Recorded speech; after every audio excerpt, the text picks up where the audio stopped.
The Vision High School Sports Beat is brought to you by the 11 locally owned Vision Automotive Group dealerships, offering Buick GMC, Dodge Chrysler Jeep Ram, Hyundai, Kia, and Nissan, and the resale division, with locations in Webster, Henrietta, Penfield, Fairport, Canandaigua, Ontario, and Palmyra, and online at visionauto.com.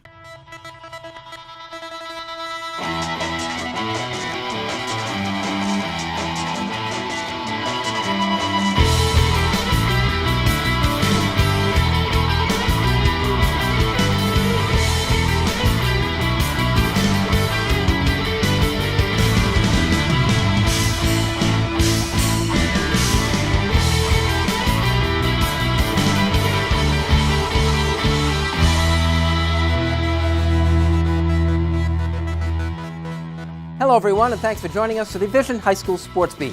I'm Bill Pucko. Every week this time, we take a comprehensive look at sports in Section 5 in Monroe County. We begin with our Honor Roll of High School Teams, brought to you by Celino and Barnes. The Honor Roll of High School Teams is brought to you by Celino and Barnes. Celino and Barnes, injury attorneys, call 888-8888. Don't wait, call or text 8. Here is our Honor Roll of High School Teams. At number 3, Ganonda Softball. The Blue Panthers beat Addison for the C1 crown. At number 2, Brockport Boys Track. The Blue Devils won their first ever. Roman Sagan was the Class A long jump champ. The 400 and the 1600 relays won too.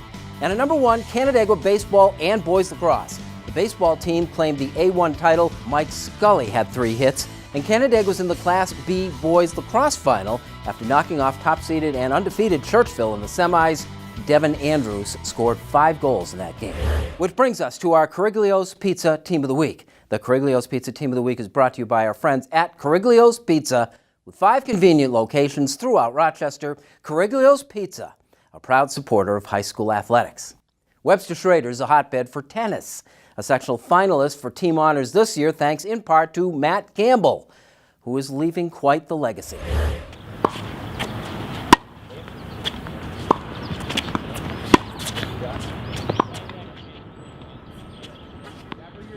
He's a tennis prodigy, the likes of which we haven't seen before in these parts. There's never been a Matt Gamble before. I remember he came in and he was a little tiny guy, but he's grown up physically. He's kind of a daunting athletic specimen now. He really has done a lot of work with strength training, and I guess in terms of, and that's it for physical growth. In terms of his growth on the court, it's funny to watch a kid that used to be a little bit temperamental when he goes through and plays to be now the kid that's really calm, cool, collected, even in the most stressful situations, even when I'm not. Gamble is a senior wrapping up a career like none other. 4 sectional championships, 5 super sectional titles, back-to-back state crowns.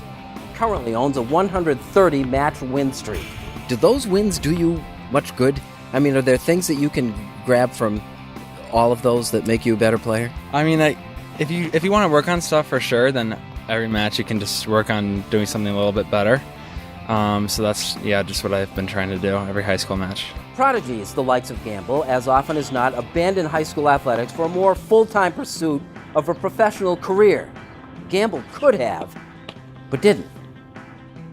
I mean, I love going to school. I have just kind of wanted to be like a normal kid going to school as opposed to just doing the Florida Academy or like Foreign Academy. So I think just being in the school atmosphere, being like kind of a normal kid, I guess, is what I wanted to do. This team had never made it to the finals, much less 2 in a row for team events before he came along. And he only accounts for 1 out of the 7 points. So anytime that people try to tell you you're only winning because of him, understand he's controlling, less than 20% of the overall score of the match, no matter how convincingly he wins. But just being here, you say he's made the other guys better. He is a very natural and quiet leader. He goes through and starts practice every day. He fires up and finds ways to play against all of the kids on the team, and when there's something that needs to be adjusted that I don't see, he's the first one to come over and let me know during a meet that something needs to change or to go through and correct stuff that's not happening that should be happening at practice. Next year, Gamble will be taking his swings at Notre Dame. As a freshman, he will already own national ranking. He'll probably be remembered here more than he was appreciated, and that's okay with him. legacy-wise, we're talking about guys that haven't done this kind of thing before. What's it like to have kind of a unique little corner in history here in Section 5?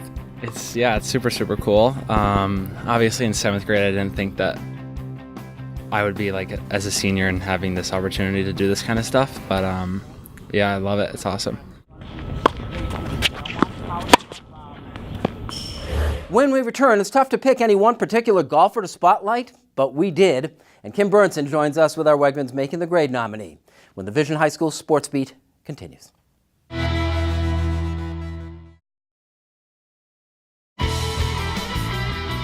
Welcome back. Thanks for joining us. This is the Vision High School Sports Beat.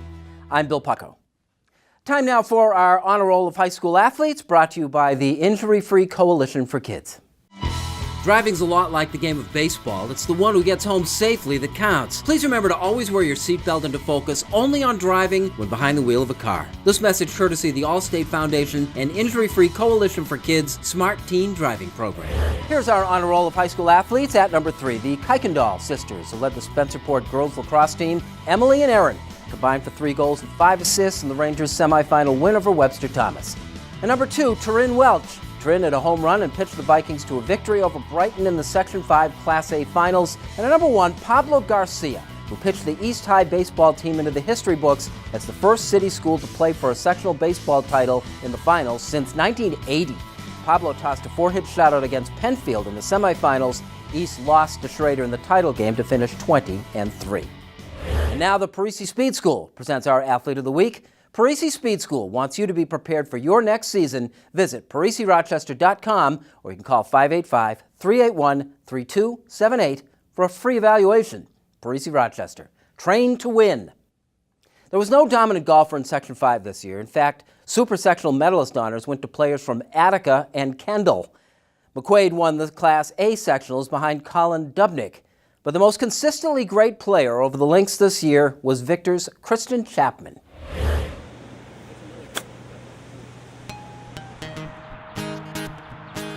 From among the talented pool of golfers at the high school level this year, Kristen Chapman stands out. The Monroe County Tournament of Champions medalist led his Victor team to a division and county championship.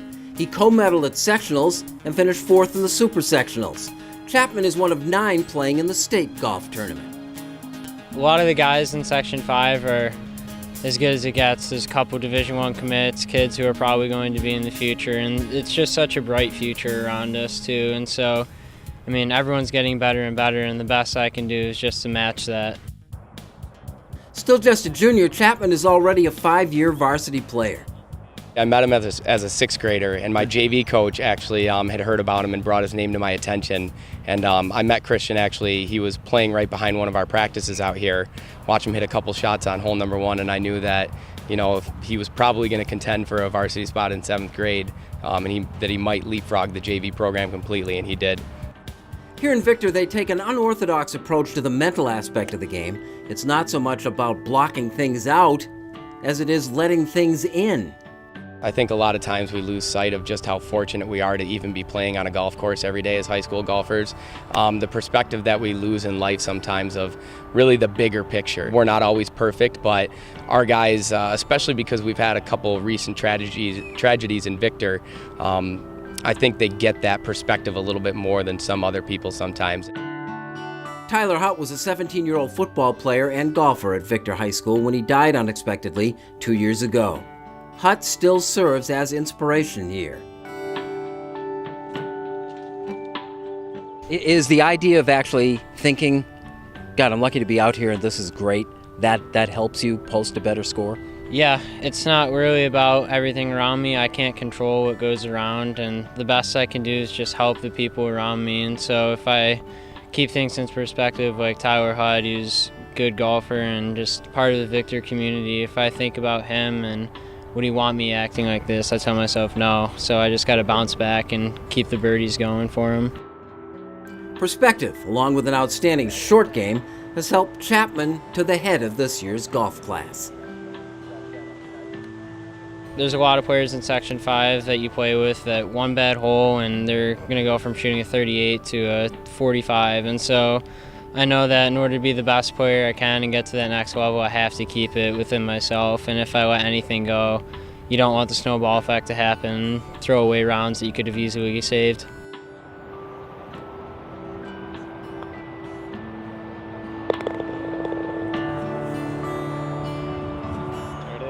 Kim has our Wegmans Making the Grade nominee next, and later a sectional softball championship rematch. That is our Dunkin' Donuts All-Sport High School Game of the Week. When the Vision High School Sports Beat continues. The Urban Eclectic Alternative, 100.9 FM, WXIR. Extreme Independent Radio, Rochester, New York. Welcome back and thanks for watching the Vision High School Sports Beat. I'm Kim Burnson. It's time now for Making the Grade, brought to you by Wegmans. Wegmans is a proud supporter of Making the Grade, which highlights the accomplishments of Section 5 student athletes on and off the playing field. This week, we head out to Webster, where Emma Schaefer is making the grade. Emma is an exceptional student athlete for the Webster Thomas varsity cheerleading program.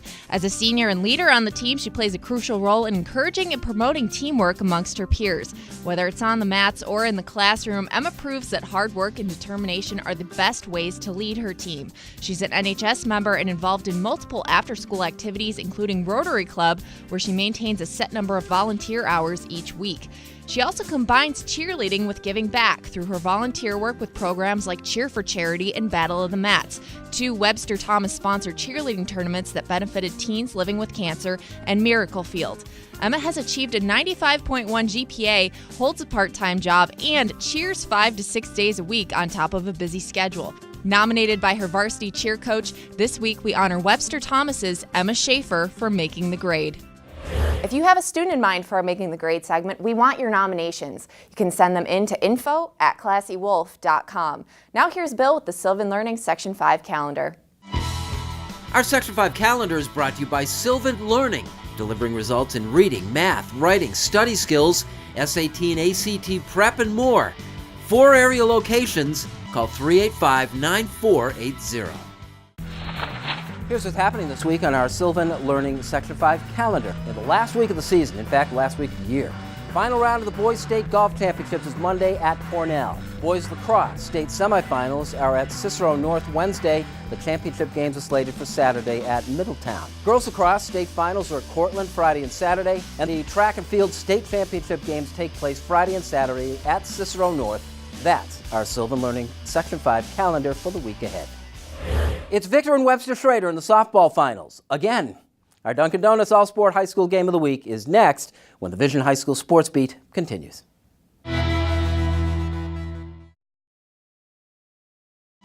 Sign Impressions is more than just signs. It's a total graphics company. Embroidery, screen printing, team apparel, t-shirts, jackets, hats, and of course banners and signs. Visit signimpressions.com. Call us at 723-0420 to order your team or corporate apparel.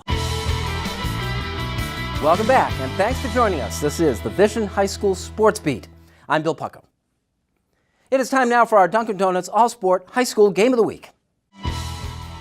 Hot chocolate happiness knows no season. Dunkin's irresistible hot chocolates are now available frozen. Indulge in your favorite today. America runs on Dunkin'. Last year at this time, Victor beat Webster Schrader 14-1 in the Section 5 softball finals. The memory of a game like that lasts. The rematch is our Dunkin' Donuts All-Sport High School Game of the Week. Familiar foes. Last year at this time, Victor defeated Webster Schrader for the Section 5 championship in one-sided style. As partial retribution, Schrader beat Victor twice in the regular season. With the surprise of few, they both returned to the championship game. Top 2 seeds, you both had great years. Was there a sense of inevitability to this matchup in the final? No, I don't think so. I think you got to play every day, and we got a lot of good opponents, and we were just lucky enough both to get here again. Key to the game, is it one thing that's going to win or lose this? I think we're going to have to score a lot of runs. Dalal is, she's the real deal, and we're going to have to put the ball in play and see if we can push some across the plate and then hope to play clean defense. To the rematch, and Victor got on the board first. Second inning, Sydney Powell beat out an infield hit. ahead of the Blue Devils starting pitcher and number 7 hitter, Kara Camiso, who blasted a ball to right center that went for the first of her 2 triples in the game. Powell scored. Victor had a 1-0 lead. We had a lot of confidence going into the game. We knew that they were a good team. Their pitcher's great, but we knew we could fight tough and we had a chance. And got good swings on her, don't you think? Yeah. She's really good, but she has good movement, but we had a game plan coming into the game, and we executed it. In the Schrader second, Ashley Bonafide walked and was sacrificed to second. That brought Lauren Patain up. She grounded to short, Sam Torlish making the play. The throw back to third got Bonafide for the double play to end the inning. In the Webster third, the Warriors got 2 on via a walk and hit batter. The wild pitch moved both up to second and third with 1 out. Abby Broomfield was up. The squeeze was on. The play was made at first, but Emily Bercolo beat the throw home. Softball's most exciting play. Oh my God, it's so much pressure, but let me tell you, when those kind of things happen, they're the most exciting runs that you can ever get. Like, way better than a home run, way better than a grounder, way better than a double. Oh my God, I can't even explain the feeling. Just as much credit for the success of the squeeze goes to the runner. I have to read it by myself. It's completely it's also a situation depending on, it's basically depending on the situation, wherever the bunt goes. They go to first. As soon as they go to first, you've got to know you're coming home, right? Yes, exactly. It was 1-1 to the Victor fourth. With 2 outs, Camiso again tripled to left center field, representing the game-tying run. But Schrader's starting pitcher and Player of the Year candidate, Adriana Dalal, picked up a strikeout to end that inning. In the 5th, Victor changed pitchers. 9th grader Erin Wong came into a tie game and got into immediate trouble, not of her own making. Webster's Daniel Boston popped a ball to the infield that fell between the shortstop and second base. That moment of indecision proved costly. Broomfield was asked to bunt again, and this time pushed it past pitcher and third base for a hit. So Schrader got 2 runners on to lead off that inning. Were you trying to push it past those 2 for the hit? Not really. I just coach just told me to bunt, and I just want to do my job and get it down, and that's just kind of what happened. The wild pitch eventually scored Boston, and the Warriors' own 2-1 lead headed to the 6th. To this point, Victor had chances, but pitching with a lead, Dalal got tougher.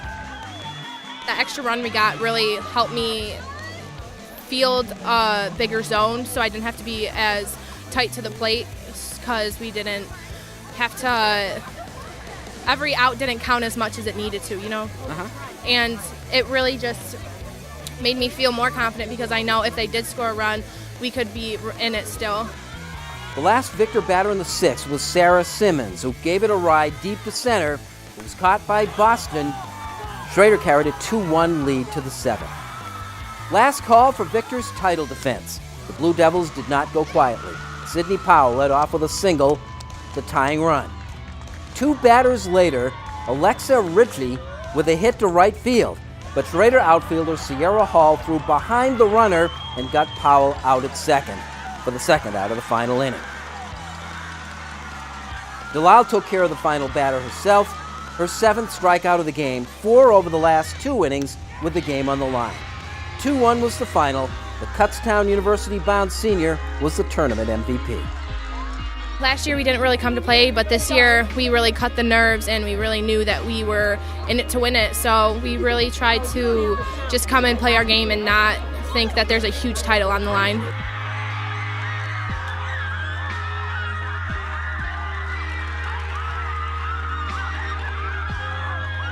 The Webster Schrader Warriors.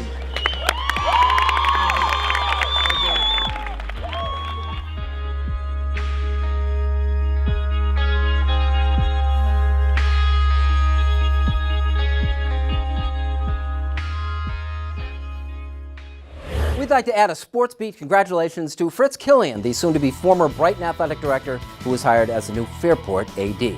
We'd also like to thank our Sports Beat sponsors. Especially the 11 dealerships in the Vision Automotive Group. They make the Sports Beat possible. As do you. Thanks once again for watching, and we'll see you next week with the Vision High School Sports Beat.